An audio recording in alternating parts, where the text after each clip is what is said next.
तो महाराज युधिष्ठिर के मन में जो एक प्रकार का वो खेद था ना, जो शोक था, वो पितामह ने अपनी वाणी से दूर कर दिया। अच्छा, एक और बात जो अगले श्लोक से स्पष्ट होती है, ऐसा लगता है जैसे थोड़ी देर के लिए महाराज युधिष्ठिर ये भूल गए थे कि श्री कृष्ण कौन है। क्या होता है कि जब बड़ी श्रेष्ठ वस्तु, दुर्लभ वस्तु बहुत अधिक सुलभ हो जाए ना, तो कभी कभी मनुष्य उसका अवमूल्यन कर देता है, डिवैल्यूएट कर देते हैं हम उसको। हम ये भूल जाते हैं कि भाई कितनी दुर्लभ वस्तु है ये, हमको सुलभ हो गई है तो क्या हुआ है, पर वस्तु तो दुर्लभ है। तो अगला श्लोक ये बताता है, और युधिष्ठिर ध्यान से सुनो, पितामह भीष्म कह रहे हैं, एष वै भगवान साक्षादाद्यो नारायणः पुमान् मोहयन् मायया लोकं गूढ़श्चरति वृष्णिषु। और सही कहा पितामह भीष्म ने, मन को किसी भी प्रकार का भय, चिंता, क्लेश तभी तो हो सकता है जब भगवान से दृष्टि हटे। पितामह भीष्म को यह लगा कि इस समय युधिष्ठिर की दृष्टि भगवान से हट गई है, और पितामह ने कहा कि युधिष्ठिर भूलना मत,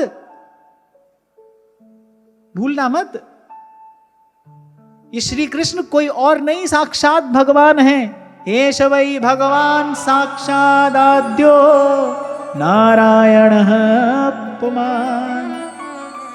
कारण का भी कारण है, और स्वयं परम पुरुष नारायण है। बरे ये तो अपनी माया से हम लोगों को मोहित करते हुए ऐसे इस प्रकार यदुवंशियों में छिपकर लीला कर रहे हैं। थोड़ी देर के लिए भूल गए, जैसे महाराज युधिष्ठिर। अगर महाराज युधिष्ठिर को ये स्मरण ही होता कि भाई मैंने जो किया है वो श्री कृष्ण की इच्छा से किया है, श्री कृष्ण की आज्ञा पालन करने के लिए किया है, फिर किस बात की चिंता है। पर वो जो भय, चिंता, खेद, ग्लानि जो मन में है, उसका कारण यही है कि भाई भगवान से दृष्टि हट गई। पितामह भीष्म ने फिर भगवान की ओर संकेत किया, अरे देखो इनकी ओर, ये कोई और नहीं है, ये तुम्हारे कोई इस देह के नातेदार मात्र नहीं है, साक्षात भगवान है। तुमने जो किया है इनकी इच्छा से किया है। अस्यानुभावं भगवान वेद गुह्यतमं शिवः देवर्षिर्नारदः साक्षात् भगवान कपिलो नृप। पितामह कहने लगे कि ये जो सामने खड़े हैं ना, इनका रहस्य या तो शंकर जानते हैं, या नारद जानते हैं, या भगवान कपिल जानते हैं। यही इनके रहस्य को जानते हैं, या फिर वो जानता है जिसको ये कृपा करके जनाते हैं। इनके रहस्य को कोई नहीं जानता। तभी तो आपसे कहता हूं भाई, भगवान की कृपा न हो, प्रभु पास खड़े हो तो कोई उनको पहचान नहीं सकता। उनकी इच्छा ना हो तो कोई उनको नहीं पहचान सकता। आप ही के बीच में होंगे, आप ही के अंग संग होंगे, पर आप ही नहीं पहचानते होंगे। ये इसी बात का विचार करके तो गुरुजन कह रहे हैं, तुद पावे ता नाम जपावे सुख तेरा दिता लिए, सुख तेरा दिता। पितामह कहने लगे इनका प्रभाव अत्यंत गूढ़ और रहस्यमय है। अभी शायद 2-3 दिन पहले मैं आपसे कह रहा था ना, श्री कृष्ण ऐश्वर्य की भी पराकाष्ठा है, श्री कृष्ण माधुर्य की भी पराकाष्ठा है, श्री कृष्ण आश्चर्य की भी पराकाष्ठा है, और श्री कृष्ण रहस्य की भी पराकाष्ठा है। वो सबसे बड़ा रहस्य है जिसको आज तक कोई नहीं जान पाया। भगवान सबसे बड़ा रहस्य है, भगवान आश्चर्य है। चकित थकित हो जाती है जिनकी लीला का विचार करके बुद्धि चकित हो जाती है, थक जाती है।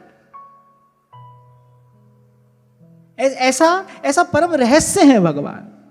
वही बात यहां पितामह कह रहे हैं, अस्यानुभावं भगवान वेद गुह्यतमं शिवः देवर्षिर्नारदः साक्षात् भगवान कपिलो नृप। बोले या तो इनका रहस्य त्रिलोकीनाथ भगवान शंकर जानते हैं, या देवर्षि नारद जानते हैं, या फिर भगवान कपिल जानते हैं। कहने का तात्पर्य भाई इनका रहस्य स्वयं यही जानते हैं, या फिर ये जिसको जनाए वो जानता है। और तुम क्या कर रहे हो इस समय, तुम्हारे मन की स्थिति क्या है? एक मीठी सी फटकार भी लगा दी पितामह ने। यं मन्यसे मातुलेयं प्रियं मित्रं सुहृत्तमं अकरो सचिवं दूतं सौहृदादथ सारथिम। बोले जिनको तुम अपना ममेरा भाई मानते हो ना, तुमको लगता है तुम्हारे मामा के पुत्र हैं ये। बोले जिनको तुम अपना ममेरा भाई मान बैठे हो, कभी कभी अपना मित्र भी मानते हो, और तुम्हारे सबसे बड़े हितैषी तो ये हैं। और पितामह ने लगे हाथ ये बात कह दी कि जिनको तुमने अपना मंत्री, दूत और सारथी तक बनाने में संकोच नहीं किया, कभी कभी इनको अपना मंत्री बनाया, कभी अपना सारथी बनाया, कभी अपना दूत बनाकर भेजा, यानी जिनसे ये कार्य करवाने में भी तुमने संकोच नहीं किया, बोले वो कोई और नहीं स्वयं परमात्मा है। ये प्रकृति के कारण है, ये आदि पुरुष हैं, यही सर्वेश्वर सर्वाधार हैं, ये जगन नियंता जगन्नाथ हैं, ये प्रकृति माया और काल से परे हैं। कौन इनकी महिमा जानता है? कोई नहीं जानता, न कोई जान सकता है। और देखो इनकी लीला देखो, इनकी तुम पर कृपा देखो, इनका तुम पर प्रेम देखो, कैसा स्नेह इन्होंने तुम्हें दिया कि तुमने यज्ञ किया तो इन्होंने जूठे पात्र उठाए, युद्ध का समय आया तो ये अर्जुन के रथ के सारथी बनकर बैठ गए। फिर ये इनका विशुद्ध प्रेम नहीं तो और क्या है? सबसे ऊंची प्रेम सगाई, सबसे ऊंची प्रेम सगाई। और भगवान की कृपा करुणा का जब विचार किया, ये बातें महाराज युधिष्ठिर से कहते कहते स्वयं पितामह का हृदय भर आया। भगवान की कृपा का जब विचार किया ना, चित्त को शुद्ध और द्रवीभूत करने की विधि तो यही है, भगवान के स्वभाव का विचार किया जाए। संतों ने ये जो अपने शब्दों से यह हरि जस गाया है, इसमें प्रभु के स्वभाव का ही तो विचार किया है। तुलसी बाबा कह रहे काम मोहित गोपिका और कृपा अतुलित कीन। और कहां बैठा दिया श्री कृष्ण की कृपा ने गोपियों को? जगत पिता बिरंची जिनके चरण की रजलीन। ऐसी कवन प्रभु की रीत, बिरद हेतु पुनीत परिहर पामरन पर प्रीत। आपको कोई कटु शब्द कहे, पहले तो उत्तर दोगे, नहीं दोगे तो मन में थोड़ी हलचल होगी, और सिद्ध होगे तो उसकी उपेक्षा कर दोगे। बहुत ही सधे हुए होगे आप तो क्या करोगे? उसकी उपेक्षा कर दोगे। और भगवान देखो कह रहे गई मारन पूतना कुछ कालकूट लगाए। कालकूट नाम का भयंकर विष लगाकर गई ये पूतना प्राण लेने के लिए। जिघांसा हंतुम इच्छा, मार देने के लिए गई है। गई मारन पूतना और कुछ कालकूट लगाए। कह रहे कौन होगा ऐसा दयालु भाई? मातु की गति दई ताही कृपाल यादव राय। बोले उसको माता की गति भगवान देते हैं। एक बार किसी ने पूछा था भगवान से, बोले पूतना को अगर आपने माता की गति दे दी, माता को क्या दोगे? माता को क्या दोगे? तो भगवान ने कहा धत, ऐसा क्यों कहते हो? अरे बोले माता को गति देने वाले हम कौन होते हैं? माता की उंगली पकड़कर तो हम चलना सीखें। बोले भूल गए जब जब देहरी नहीं लांग पा रहे थे हम, नंद प्रासाद के कक्ष की वो मणिमय देहरी, अभी अभी कन्हैया ने चलना सीखा है, मैया उंगली पकड़कर चलना सिखा रही है और कन्हैया देहरी नहीं लांग सक रहे। और वहां नारद जी आकाश में खड़े होकर इस लीला का दर्शन कर रहे हैं और वीणा पर गाते हैं, छितिना भी त्रिपाद करुणा में बलि छल दियो पता। नारद जी ने कहा प्रभु आप वही है ना जिन्होंने 2 पग में त्रिलोकी नापकर, आपने 1 पग उठाया था और फिर दूसरा पग उठाया। बोले इतने में तो सारी त्रिलोकी नाप ली आपने। क्षिति नापी त्रिपाद करुणामय, और बलि छल दियो पतार। क्षिति नापी त्रिपाद करुणामय, बलि छल दियो पतार। नेहरी कुलंघ सकत नहीं सो प्रभु, देहरी उलंघ सकत नहीं सो प्रभु, खेलत नंद दुआ। धन्य है प्रभु आपकी लीला। आज ये एक हाथ ऊंची देहरी आपसे नहीं लांगी जा रही, और वहां 2 पग में आपने त्रिलोकी नाप ली थी। ठाकुर जी ने कहा, अरे मैया की उंगली पकड़कर तो हम चलना सीखे, मैया ने हमको गति दी है। अरे मैया तो हमको गति देने वाली, हम मैया को गति देने वाले कौन होते हैं? पर संत गाते हैं भगवान का यश, गई मारन पूतना कुछ काल कूट लगाए। भगवान वेद व्यास कहते, कमवा दयालुम शरणम व्रजेन। अरे इनके अतिरिक्त ऐसा कौन दयालु है जिनकी शरण में जाया जाए? हम जैसों पर कौन दया करेगा? हम जैसों पर किसको दया आएगी? एक ही है, तत्तिवाव न लग गई पार ब्रह्म सरना।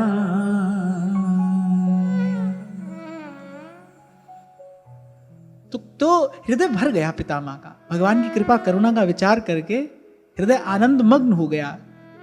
रोम रोम में बाण बिंधे हैं, बड़ी भारी पीड़ा पा रहे थे पितामह पर। जैसे ही श्री कृष्ण का दर्शन हुआ, पीड़ा तो सारी दूर हो ही गई। जैसे सूर्य उदय होते ही अंधकार नष्ट हो जाता है, ऐसे जैसे ही सन्मुख श्री कृष्ण का दर्शन हुआ, मंद मंद मुस्कुराते द्वारिकाधीश खड़े हैं, पीड़ा तो सारी दूर हो ही गई। हृदय किसी अद्भुत आनंद से भर गया। बात तो युधिष्ठिर से करनी आरंभ की है, पर बात करते करते प्रभु के स्वभाव का स्मरण आ गया। इसी को भजन कहते हैं। भाई बैठे बैठे ऐसी प्रभु का लीला विचार करना चाहिए। सेवक जी महाराज क्या कहते हैं? हरिवंश विचार परे जु रहे, हरिवंश धर्म धुरा निभहे। हरिवंश निवाहक हैं तिनके, सुख संपत्ति दंपति जो जिनके। हरिवंश विचार परे जु रहे। ये जो लीला कथा यहां कथन श्रवण हो रहा है, इसका प्रसाद क्या है, इसका प्रयोजन क्या है? कि भाई जो यहां से सुने ना, वे बैठे बैठे उसका विचार करते रहे। कैसा प्रभु का स्वभाव है, क्या होगा? प्रभु के स्वभाव का पुनः पुनः विचार करने से क्या होगा? मेरे मन का सारा मेल धुल जाएगा, शीतल शांत हो जाएगा मन। पितामह का मन शीतल हो गया, शांत हो गया, सारी पीड़ा दूर हो गई। जैसे प्रभु के स्वभाव की बात आई, अरे युधिष्ठिर क्या सोचे बैठे हो तुम इन्हें, कैसा कैसा कार्य तुमने इनसे कराया, और इन्होंने भी प्रेम के बस कर दिया। यही तो इनकी कृपा है। बड़ा अद्भुत मधुर ये श्लोक भगवान वेदव्यास कहते हैं, तथाप्येकांत भक्तेषु पश्य भूपानुकंपितम्।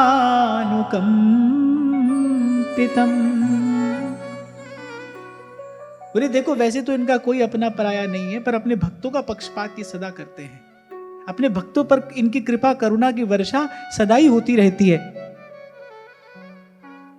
बोले अपने अनन्य प्रेमी भक्तों पर कितनी कृपा करते हैं। बोले देखो, यही कारण है इस समय जब मैं प्राणों का त्याग करने जा रहा हूं, तो इन्होंने आकर मुझे दर्शन दिया है। यन्मे सूंस्त्यजतः साक्षात् कृष्णो दर्शनमागतः। इन्होंने आकर मुझे दर्शन दिया। ये जानते हैं भाई मैं तो इस समय असमर्थ पड़ा हूं, ये आए हैं, मैं तो इन्हें प्रणाम निवेदन भी नहीं कर सकता। रोम रोम में बाण बिंधे हैं, प्रणाम भी नहीं कर पा रहे पितामह। इसीलिए पहले ही कहा, केवल मन से ही पूजन किया भगवान का। हृदिस्थम पूजयामास माययोपात्त विग्रहम। मन ही मन भगवान का पूजन कर लिया। अंतर्यामी जो बैठे हैं हृदय कमल पर, उन्हीं का पूजन कर लिया। मानसिक पूजन पितामह ने किया, क्योंकि प्रणाम भी नहीं कर सकते। बोले मैं तो इस समय सर्वथा असमर्थ अचेत प्राय यहां पर पड़ा हूं, प्रतीक्षा कर रहा हूं ना कब सूर्य उत्तरायण हो और मैं अपने प्राणों का त्याग करूं। और बोले इनकी कृपा देखो, इनकी करुणा देखो, इन्होंने आकर मुझे दर्शन दिया है। और भाई कोई और कारण नहीं था। सार की बात यही है, ना महाराज युधिष्ठिर के मन में कोई हलचल होनी चाहिए थी, न किसी प्रकार का अन्यथा विचार महाराज युधिष्ठिर कर सकते हैं और न कुछ और हो सकता है। ये तो सब प्रभु की लीला थी। भगवान की योग माया ने इस लीला की रचना की। जैसे अर्जुन को मोह हो गया, युद्ध आरंभ से पहले अर्जुन को मोह हो गया। कैसे मोह हो सकता है अर्जुन को? भगवान की लीला है। उस गीता के ज्ञान का दान भगवान को करना है तो किसी को तो पात्र बनाना पड़ेगा ना। अर्जुन को पात्र बनाया, आना था पितामह के पास। कैसे चले जाते द्वारिकाधीश, द्वारिका कैसे चले जाते? आपको याद हो कभी मैंने आपसे कहा था, अगर कहीं कोई निर्मल भाव लेकर प्रभु की प्रतीक्षा कर रहा है ना, बैठा कोई प्रभु की प्रतीक्षा कर रहा है, ये दो पग से त्रिलोकी नाप लेने वाले भगवान, ये करतुम अकर्तुम अन्यथा करतुम ईश्वर, ये कुछ भी कर सकते हैं, पर कहीं कोई बैठा इनकी प्रतीक्षा कर रहा हो, उसका द्वार लांग कर ही आगे नहीं जा सकते, उसको छोड़कर नहीं जा सकते। वहां तो उसकी पूजा स्वीकार करने इनको आना ही पड़ेगा। जा नहीं पाए भगवान। 2 बार रथ पर बैठे, एक बार माता कुंती ने रोक लिया, एक बार महाराज युधिष्ठिर ने रोक लिया। क्यों रोक रहे हैं सब लोग बार बार? भगवान का एक कार्य अभी अधूरा रह गया है। कोई भक्त है जो भगवान की प्रतीक्षा कर रहा है, बाट नहीं हार रहा है वो प्रभु की, उससे मिले बिना, उसको दर्शन दिए बिना कैसे चले जाएं? मुस्कुराने लगे पितामह, पहले मैं समझ गया कोई और कारण नहीं है युधिष्ठिर, ये आए हैं मुझ पर कृपा करने, और इनकी कृपा का वर्णन क्या करूं। जन्म जन्म मुनि जतन कराही, अंतराम कही आवत नाही, अंतराम कही आवत नाही। सारा जीवन साधन इसीलिए तो किया जाता है भाई, अंत में भगवान का स्मरण हो जाए। श्री यमुना जी का तट हो, वो सुंदर वंशीवट हो, मेरा सांवरा निकट हो, जब प्राण तन से निकले, इतना तो करना स्वामी, जब प्राण तन से निकले।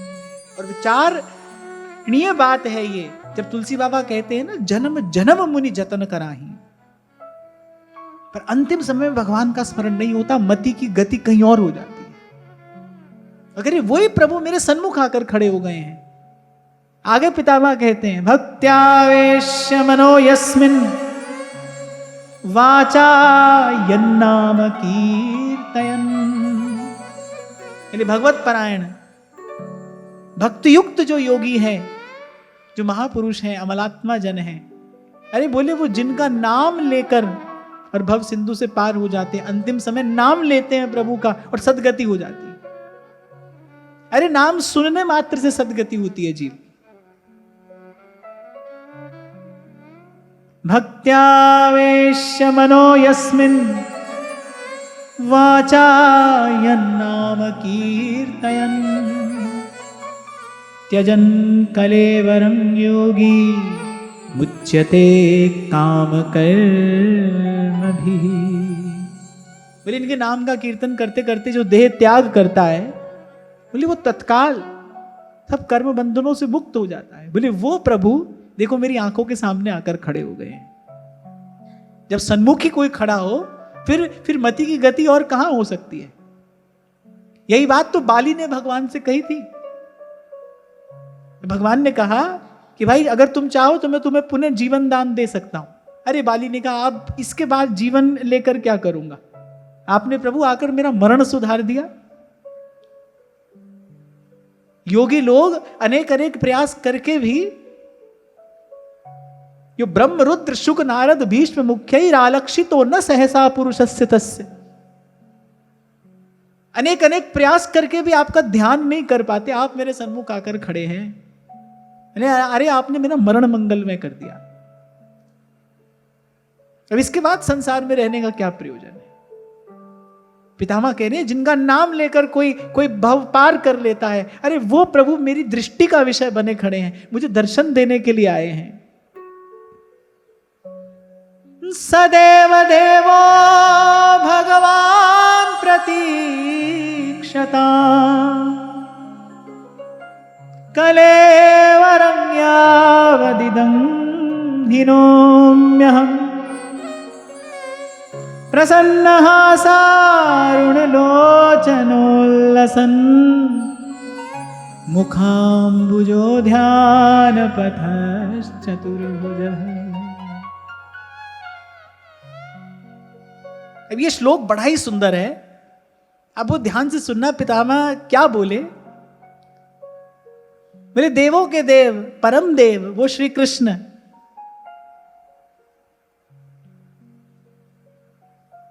अब तब तक मेरे सामने खड़े रहें। यहां कहा गया है बोले कि तब तक यही मेरे सन्मुख रहकर प्रतीक्षा करें भगवान, जब तक मैं इस शरीर का परित्याग न कर दूं। अब देखो भक्त का ऐसा अधिकार भी होता है, कह रहे अब यहां आ गए हो, अब तुम हम तक आ गए हो, अब जब तक हम तुम तक पहुंच ना जाएं तब तक हमारे सामने खड़े रहना। जब तक मैं ये जीव आपके चरणों का परम विश्राम प्राप्त न कर ले प्रभु, तब तक आप मेरे सन्मुख खड़े रहना। कैसे आप? बोले वही देव देव भगवान अपने प्रसन्न हास्य और रक्त कमल के समान अरुण नेत्रों से, उल्लसित मुख वाले, चतुर्भुज रूप से, जिनका और लोगों को केवल ध्यान में ही दर्शन होता है, और लोग तो केवल ध्यान में इस रूप का दर्शन करते हैं, आप मेरे सन्मुख खड़े हैं। तो बोले प्रभु जब तक मैं प्राण त्याग न कर दूं तब तक इसी रूप से आप मेरे सन्मुख खड़े रहना। एक प्रकार से पितामह आज्ञा दे रहे हैं, भगवान प्रतीक्षताम, आप प्रतीक्षा करना, जब तक आप तक मैं पहुंच नहीं जाऊं तब तक इसी प्रकार मुझे निहारते रहना, इसी प्रकार मुझे देखते रहना, क्योंकि मैं ये जानता हूं ये जो क्षण आया है मेरे जीवन की इस अंतिम बेला में, ये योगियों को भी दुर्लभ है। ऐसा क्षण किसी के जीवन में नहीं आता। आपने ऐसी व्यवस्था की है कि आपका केवल कोई नाम लेकर ही उस पार पहुंच जाता है। मुझ पर तो आपने महती कृपा की, आपका विशेष अनुग्रह। और ये सारी लीला हुई ही किस लिए? क्यों आए महाराज युधिष्ठिर? ये सब कार्य भगवान ने कराया ही क्यों? क्योंकि श्री कृष्ण जानते हैं कि भीष्म अब मेरे अतिरिक्त कुछ और नहीं चाहते, वो केवल यही उनकी एक इच्छा है। पीतांबरी कसी हो, होठों पे कुछ हंसी हो, मूरत ये मन बसी हो, जब प्राण तन से निकले, इतना तो करना स्वामी।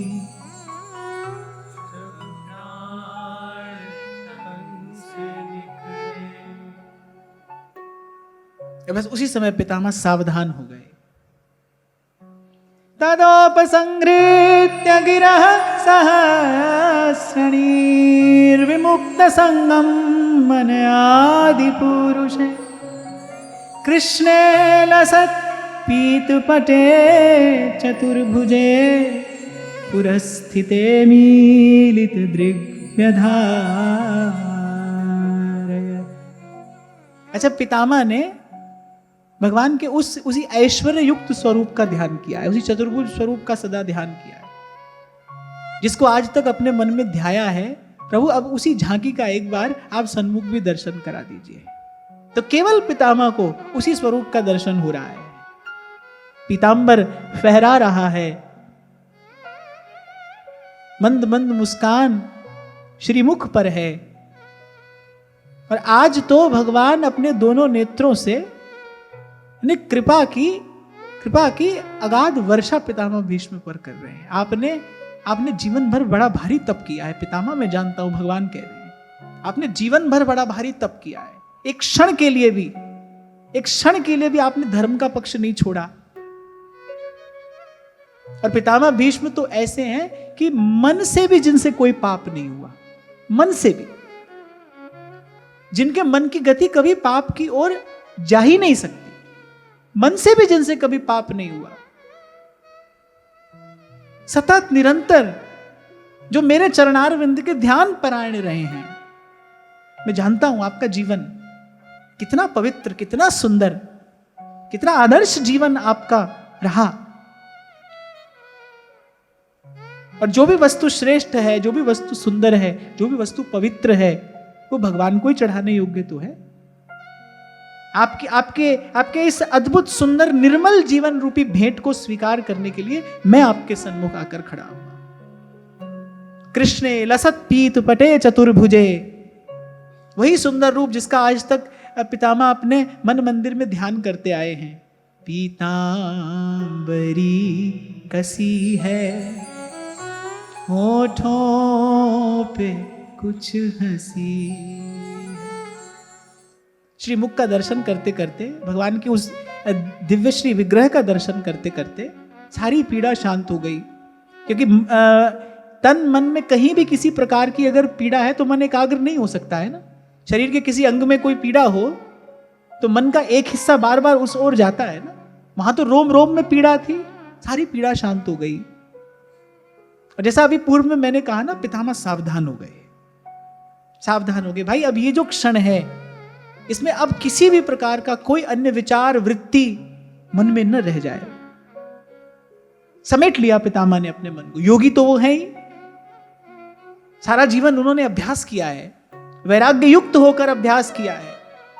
और मन को नियंत्रित करने की यही विधि तो भगवान ने बताई। अभ्यास हेतु कौन्तेय वैराग्येण च गृह्यते। वैराग्य, उत्कट वैराग्य से युक्त होकर पितामह ने जीवन भर अभ्यास किया है। और जीवन भर का अभ्यास इसी क्षण के लिए होता है। जीवन भर जो अभ्यास किया जाता है वो इसी क्षण के लिए किया जाता है। उस समय भगवान का स्मरण हो जाए। सारे जीवन का जतन इसीलिए तो है, अंत में भगवान की याद आ जाए।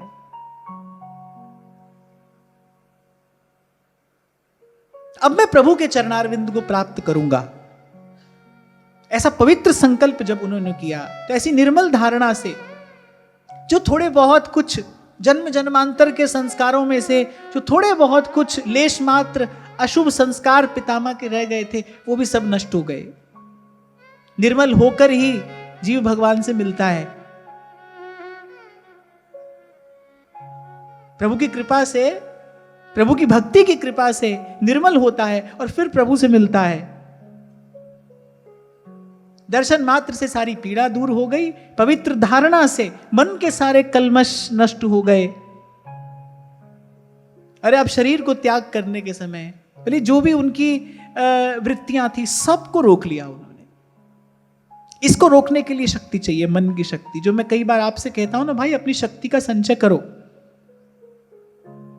अभी थोड़ी देर पहले मैं आपसे कह रहा था, ध्रुवदास जी अपने मन से कह रहे हैं, अपने मन को भजन में लगाने के लिए शक्ति चाहिए। दुर्बल व्यक्ति कार्य नहीं कर सकता है। ये जो बार बार आपको सात्विक पवित्र जीवन जीने के लिए कहा जाता है कि भाई आचरण पवित्र हो, हमारे जीवन में सदाचार हो, किस लिए? इस शक्ति से क्या होगा? इसी शक्ति से मन की दौड़ को रोका जाता है, इसी शक्ति से मनोनिग्रह किया जाता है। फिर इंद्रियों की समस्त वृत्तियों से निवृत्त हो गए पितामह, मन वचन कर्म से एक श्री कृष्ण के चरणारविंद के ध्यान में मग्न। चेतना जो थी वो ध्यानमय हो गई, चेतना कृष्णमय हो गई।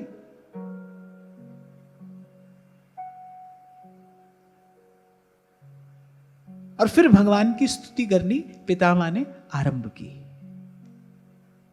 स्तुति करते करते जा रहे हैं यहां से, और यहीं से भीष्म स्तुति का आरंभ होता है।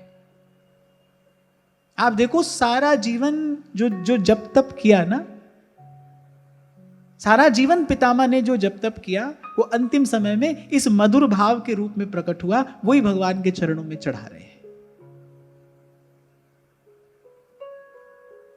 जहां लगी साधन वेद बखानी, सब कर फल हरि भगति भवानी, सब कर फल हरि भगति भवानी। मैं आज वाणी को विराम दूं उससे पहले एक बात आपको निवेदन करना चाहता हूं। कल जिस विषय पर हमने चर्चा की कि भाई देखो, जीव परतंत्र है, भगवान स्वतंत्र हैं। परतंत्र को स्वतंत्र वही कर सकता है ना जो स्वयं मुक्त हो, जिसको स्वयं कोई बंधन ना हो। भगवान स्वतंत्र हैं और भगवान का निर्णय बड़े आदर पूर्वक शास्त्रों ने किया है। सदगति का पहला लक्षण क्या है? हमारी सदगति आरंभ हुई है। सदगति का पहला लक्षण क्या है? कि मन को इस बात का निश्चय हो जाए कि भाई प्राप्त करने योग्य वस्तु है क्या। भक्तमाल का आरंभ करने से पहले ही भक्तमालकार यही तो कह रहे हैं, संतन मथ निर्णय कियो, श्रुति पुराण इतिहास भजवे को दोई सुघर कै हरिदास। जिसको देखोगे, जिसके बारे में सुनोगे, जिसका विचार करोगे, उसी का ही तो भजन करोगे। व्यक्ति दिन रात लगा तो है संसार के व्यवहार में, संसार की चेष्टा में लिप्त है, और फिर साधु संत मिलते हैं तो कहते हैं महाराज भजन नहीं होता। अरे भाई, जिसको देखोगे, जिसको सुनोगे, जिसका विचार करोगे, उसी का ही तो मन भजन करेगा। मैं कई बार आपसे कहता हूं ना, जैसे सीताराम सीताराम की चादर ओढ़कर बैठ जाते हैं लोग पूजा के समय। पूजा करते समय चादर ओढ़ी और पूजा करके उठे तो चादर उतार कर लपेट कर रख दिया। ऐसे थोड़ी भक्ति हो सकती है, ऐसे थोड़ी मन लगेगा भगवान में। भगवान में मन लगे, उससे पहले भगवान में आंख लगे, उससे पहले भगवान में कान लगे, उससे पहले भगवान की सेवा में हमारा हाथ लगे, पांव भगवान की सेवा करे, तब जाकर मन लगेगा।